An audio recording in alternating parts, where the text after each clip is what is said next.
अमरनाथ की गुफा में ऐसा माना जाता है कि शिवजी जब उधर जा रहे थे तो उन्होंने एक एक करके अपने सारे कणों को अलग कर दिया था। उन्होंने अपने गले से सर्प को निकाल के एक पास की झील में रख दिया था। आज भी लोग उधर जाते हैं तो कहते हैं कि हमें उधर से शैडो आई है शेषनाग की या फिर वासुकी नाग। दूसरे तो उनने नंदी को एक जगह पे रखा, वहां पर एक दूसरा मंदिर बन गया। ऐसे ऐसे करके वो फाइनली सिर्फ माता पार्वती के साथ थे। लेकिन माना जाता है उस समय उस गुफा में 2 पिजन्स भी थे व्हाइट कलर के। सो 1930 में जो पिजन्स दिखे कबूतर वो यही थे, 2013 में जो दिखे वो यही थे। और पॉइंट सिर्फ इतना नहीं है, पॉइंट ये सोचिए अमरनाथ -25 डिग्री, कोई ऑक्सीजन का कोई स्रोत नहीं, कोई जानवर नहीं उधर, पिजन जी कैसे रहे अंदर। जगन्नाथ मंदिर अगर आप जाते हो वहां पर जो प्रसाद बनता है 7 मटके रखे जाते हैं। अब आग अगर नीचे जलाया गया, चावल सबसे पहले कौन सा पकेगा आप बताओ? नीचे वाला, करेक्ट। हमेशा ये अजूबा है, 7वां पहला पकता है फिर नीचे, और ये सिर्फ जगन्नाथ मंदिर में होता है। आज भी वहां पर अगर आप जाते हो, झंडा जब हवा चलती है तो वो एक तरफ लहराना चाहिए लेकिन वो लहराता दूसरी तरफ है। साइंटिस्ट तक नहीं समझ पाया ऐसा क्यों। आज भी रोज शाम को वहां पर एक व्यक्ति जाते हैं, वो एक समाज के हैं जो इतने सालों से कर रहे हैं,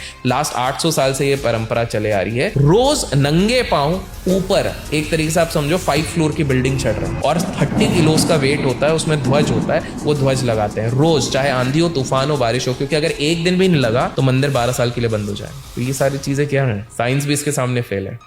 आज भी नरसिंह भगवान वहां पर साक्षात विराजमान है। जब आप आंध्र प्रदेश जाते हैं, यहाँ एक और जगह है अहोबिलम, जब आप इधर ट्रैक करके जाते हैं, आप जब ऊपर देखते हैं तो आपको एक ध्वज लहराता हुआ दिखता है। तो ये ध्वज पता है कहाँ पे लहरा रहा है? ये वही स्तंभ है जिससे नरसिंह भगवान निकले थे। वहीं पर एक मंदिर है जहाँ नरसिंह भगवान की एक बहुत ही मिस्टिकल चीज होती है। आप मंदिर जा सकते हैं, प्रभु के दर्शन साल में सिर्फ एक बार होते हैं। क्यों? क्योंकि नरसिंह भगवान का तेज इतना है, एनर्जी इतनी है कि आम इंसान उसको सह नहीं पाएगा। इसी मंदिर में पंडित लोगों ने खुद ने किया है, वो मूर्ति टफ नहीं है, बहुत फीबल है। उसको जब आप टच करते हो तो आपकी उंगली भी अंदर जाती है, और थोड़ी उंगली अंदर चले जाती है तो रेड कलर का फ्लूइड निकलता है। ऐसा माना जाता है आज भी नरसिंह भगवान वहां पर साक्षात विराजमान है। केदारनाथ की अगर मैं बात करूं, 2013 बहुत भयंकर तरीके से बाढ़ आता है, बहुत सारे पेड़ उजड़ जाते हैं। माना जाता है 5000 से ज्यादा लोगों ने अपने प्रियजनों को खोया उस समय पे। उस समय पे पता है क्या हुआ? हर जगह त्राही त्राही मची हुई है। लोग ये सोच रहे हैं अब केदारनाथ मंदिर बचेगा, नहीं बचेगा। 5 किलोमीटर दूर से 1000 टन का एक पत्थर आता है, उसको आज भीमशिला कहते हैं, और वो आके एग्जैक्ट ऐसी लोकेशन पे फिट हो जाता है जिसके चक्कर में उस मंदिर में एक बूंद पानी नहीं पहुंच पाती है। पूरा का पूरा प्रोटेक्टेड रहा, सब कुछ आसपास का इधर उधर हो गया, वो मंदिर कुछ नहीं हुआ। ये कैसे हो सकता है? आज भी अब अगर आप केदारनाथ के दर्शन करोगे तो उसको पीछे पत्थर उसको रखा गया, भीमशिला इसलिए नाम दिया गया क्योंकि माना जाता है क्योंकि केदारनाथ की स्थापना कहीं ना कहीं पांडवों ने की रही थी, तो एक भीम की शक्ति थी जिसने कहीं ना कहीं इतने बड़े रॉक को उठा के वहां पे प्लेस कर दिया। गिरनार पर्वत में 10,000 स्टेप्स हैं।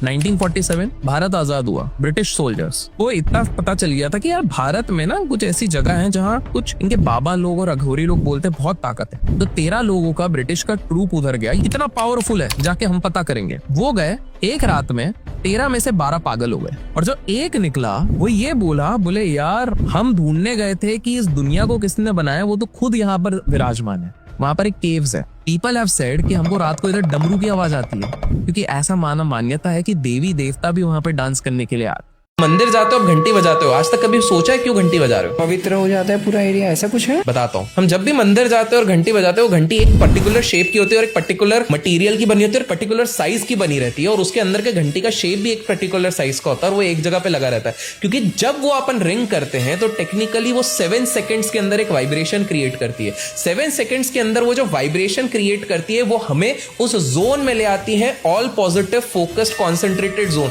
जहां हमारे और ईश्वर के बीच में और कुछ नहीं रहता। इसलिए आप जब मंदिर जाते हो और घंटी बजा के तो आपको एक अलग वाइब्रेशन फील हो। कुछ लोग बोलते हैं राम सेतु ब्रिज नहीं बना है। नासा ने खुद ने जब सैटेलाइट के इमेज डाले और उसने बताया कि भैया एक ह्यूमन मेड ब्रिज है जो पानी के नीचे ढक गया है इंडिया से श्रीलंका के बीच में, और उसकी डेट सीधे निकल रही है रामायण की। ये क्या था? राम सेतु ब्रिज ही था। रामेश्वरम में जाएंगे, आज भी आपको ऐसा पत्थर मिलेगा जो पानी के ऊपर तैर रहा है। अब साइंटिस्ट लोग बोलेंगे अरे वोल्केनिक इरप्शन के बाद जो एक हैलो स्टोन बन जाएगा तो वैक्यूम के साथ साथ वो फ्लोट करने लग जाएगा पानी में। ऐसा रामेश्वरम के पास कौन सा वोल्केनो है? अब बताइए, नहीं है।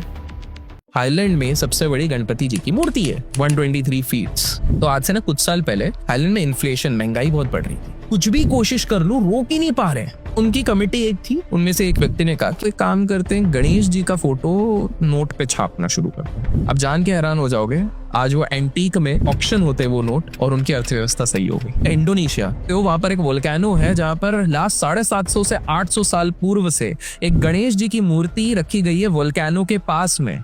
वो इसलिए रखी गई है क्योंकि वहां के लोकल्स का मानना है कि यही हमें बचाते हैं, वो एक्टिव वोल्केनो आज तक नहीं फटा है, बिकॉज गणपति जी वहां पर विराज है।